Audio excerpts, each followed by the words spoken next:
What's up, metal and heavy music fans? Today we have a review of the new Volbeat album, Servant of the Mind.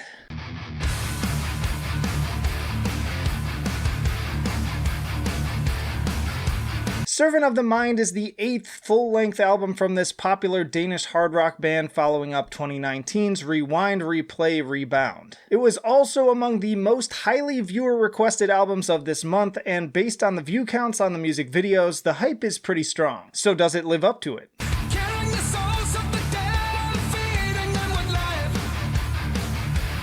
Really, the name of the game here seems to be variety. You've got your pretty standard rocker fare like Mindlock or The Devil Rages On, which you can tell me if I'm crazy but gives me mild Danzig vibes aside from the obvious rockabilly influences. One of the bigger singles in this vein was Shotgun Blues, with crunchy riffs to match that Bad Mood title, not to mention a yowly chorus that's sure to get stuck in your head.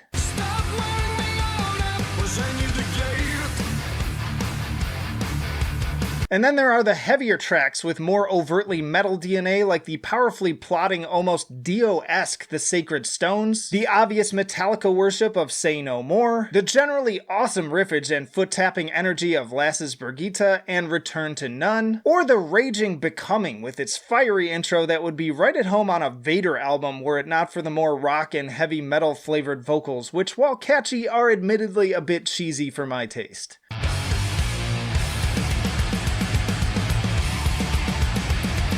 On the complete opposite side of the spectrum, you have much poppier songs like The Passenger or Degen Fjord, with guest vocals from Alphabeat's Stein Bramson, which has a decidedly Coheed and Cambria energy to the chorus in particular.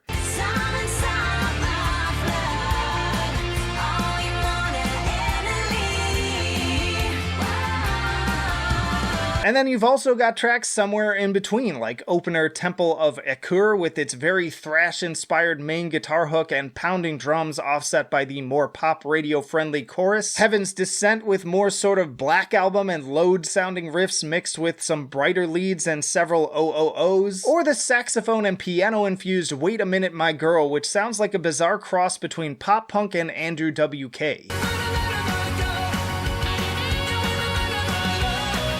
Now, when it all comes down to it, I definitely prefer the more metal-sounding tracks, and given the length, I think this thing could have been a much tighter, heavier 35 to 40-minute outing, but I realize that's just my own personal preference, and I do ultimately appreciate how many styles these guys managed to pull off. When considering my scales, do take into account that this is still based on pretty early impressions in this case, but I give it an 8 for enjoyability for obvious reasons. I give it a 9 for musicianship thanks to both solid performances and the aforementioned variety, and I give it an 8 for innovation in that everything on display here is familiar, but getting it all together in one place makes for an interesting final result. So an 8.3 and a B for Volbeat and Servant of the Mind. Check out this video for my favorite metal albums of November, and this one for more most anticipated metal albums of December. But that'll do it for now.